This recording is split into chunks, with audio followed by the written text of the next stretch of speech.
дар хотир доред, ки шумо мунтазам чӣ кор мекунед? Ҳар рӯз, ҳар саҳар қариб ҳамеша якранга аст. Масалан, баъзеҳо пас аз хӯрокхӯрӣ қаҳва менӯшанд, касе ба хонаи худ меояд ва барои тамошои як сериал менишинад ва касе баробари бедор шудан аз хоб шабакаҳои интернетиро мебинаду месанҷад. Ҳар яке аз ин амалҳо ба одат тааллуқ дорад, яъне привычка, ва ба сифати зиндагии мо таъсири калон мерасонад. тадқиқоти олимон нишон дод, ки то 40% фаъолияти ҳаррӯзаи мо метавонад натиҷаи одатҳо бошад, на ин ки интихоби мо.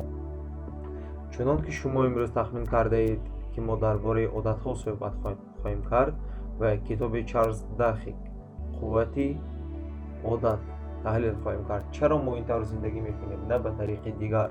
аввал биёед бифаҳмонем, ки чӣ гуна одат кор мекунад. қариб ҳамаи одатҳои мо тавассути як механизм шакл меёбад. пеш аз ҳама барои оғоз кардани амале, ки ба мо одат кардааст, мо аломатро истифода мебарем, ки ин сигнал дар навбати худ моро ба амал оварда мерасонад. масалан, бегаҳ пас аз кор тамошои як намоиши телевизионӣ ба ҳамон аломат оғоз мешавад. шумо ба хонаи худ меоед ва худро хаста ҳис мекунед, ба худ мегӯед, ки ман тамошо мекунам дар вақти хӯрокхӯрӣ. ин аломат аст, ки ба амал оварда мерасонад, ки шумо тамошои филм шурӯъ мекунед ва пай намебаред, ки якчанд соат нишастаед. аммо қудрати одат, агар он ҷузъи сеюм намебуд, он қадар зиёд набуд, яъне мукофот пас аз амали маъмули як вазифаи худро иҷро мекунанд. масалан, бо ҳамин тамошо мо истироҳат мекунем, ё ки песанашҳои филм дода мешавем, ё ки аз ягон иҷрои кор мегурезем. яъне онҳо аз се марҳила вобастаанд: якум аломат, амал ва мукофот. ва ин вобастагиро ба вуҷуд меорад. барои пурра аз одатҳо халос шудан ду роҳ мавҷуданд. якум нерӯи ирода, қувваи ирода, яъне сила волӣ.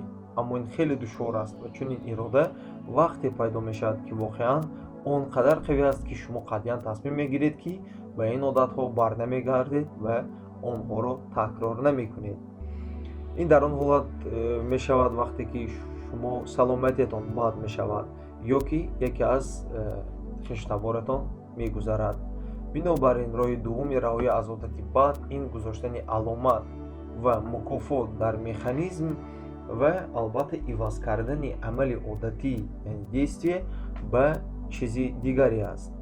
аммо барои гузоштани аломат ва мукофот мо бояд механизми кори онҳоро фаҳмем. масалан, шумо одат доред, ки дар телефони мобилии худ вақти зиёдро ба бозӣ сарф кунед. аз худ бипурсед, ки дар кадом ҳолатҳо бисёртар бозӣ мекунед. ҳар вақте ки шумо бозӣ мекунед, худро назорат кунед, ки пеш аз ин чӣ шуд, чиро дидед, оё шумо чӣ ҳис кардед. пеш аз он ки шумо бозиро кушоед, ин аломати шумо хоҳад буд. акнун нишонаи мукофотро бинед. шумо бозӣ мекунед то каме бедортар шавед. бинобар ин шумо истироҳат мекунед ё ин ки аз фикрҳои бад мегурезед. ва қадами сеюм тағйир додани амали маъмулӣ байни аломат ва мукофот хоҳад буд.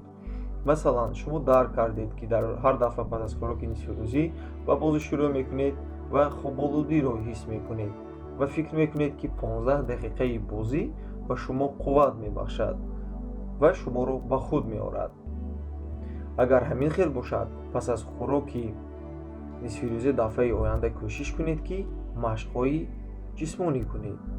масалан, нишастан ё якчанд шину хез кардан худро тозатар ҳис мекунед ва баргаштан ба кор осонтар мешавад. ва дар худ эҷод кардани одатҳои хуб як роҳи олии беҳтар кардани сатҳи зиндагии шумо мебошад. дар соли 2006 ду олими Австрия, Оутен ва Ченг, бо донишҷӯёни худ озмоиш, яъне санҷиш гузарониданд. 30 донишҷӯ ба эҷоди одатҳои хуб шурӯъ карданд, яъне онҳо одати сарфакоронаи истифодаи пул ва молияро иҷро мекунанд. инчунин дар ҳолати иҷрои ин одат онҳо бештар хӯроки солим мехӯранд, ба варзиш машғул мешаванд ва ҷанбастаи солонаи онҳо хубтар мешавад. яъне эҷоди як одат метавонад сифати зиндагии шуморо куллан тағйир диҳад. чӣ гуна мо одатҳоро эҷод мекунем?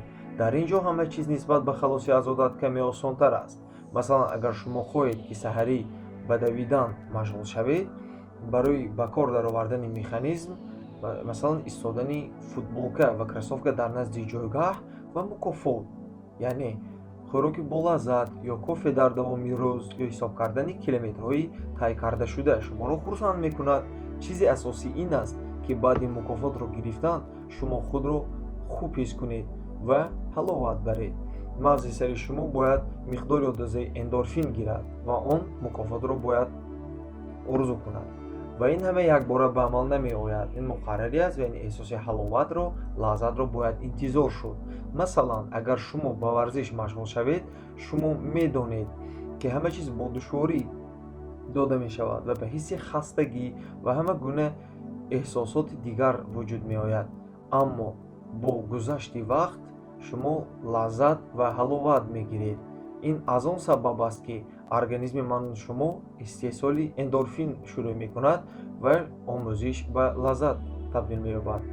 аммо корҳое ки хеле дилгиркунандаанд, дар ин ҳолат чӣ кор бояд кард? Масалан, хониши китоб барои баъзеҳо душвор аст. 30 дақиқаи хонишро ба одат табдил додан хеле душвор аст. тасаввур кунед, ки шумо ба назди духтур муроҷиат кардед ва духтур гуфт, ки шумо бемор ҳастед. ҳеҷ чизи ҷиддие нест, аммо ин ба ҳаёти шумо таъсири калон мерасонад ва инчунин ба шумо якчанд доруҳоро барои табобататон таъин мекунад. ин дору албатта хеле талх аст, аммо он ба шумо кӯмак мерасонад, яъне фоидабахш аст. харчӣ аз сабаби он ки талх аст шумо нахоҳед нӯшед. ин як сафсата аст, албатта шумо онро менӯшед. ин ҳамон зеро медонед, ки дору ба шумо кӯмак мекунад, то ки аз беморӣ халос шавед ва зиндагии беҳтарро оғоз кунед. ин ранги ҳамон дору аст, ки дилгиркунанда аст, вале хеле фоидабахш, яъне хондани китобҳо хеле фоидабахш ҳастанд. ҳар яке аз онҳо ба мисли доруи талх зиндагии шуморо ба сӯи беҳтар тағйир медиҳад. пас аз хондани китоби Чарлз Дахик дар бораи қудрати одат, ман чанде дӯстонамро тавсия додам, ки то ки хонанд. пас аз хондан ва онҳо ҳам самаранокии усулҳои дар китоб тавсияшударо дарк карданд ва бисёр одатҳои бади худро ба одатҳои хуб табдил доданд.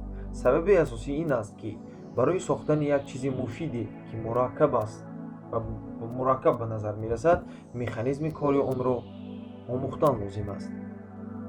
ва акнун чӣ хеле ки шумо тахмин кардед, механизми одатҳои бад шинос шудед. пас эҷоди одатҳои хуб аз шумо вобаста аст. ташаккур ва одатҳои хуб бо шумост. ба канали мо обуна шавед ва видеои навро интизор шавед. раҳмат ба диққататон.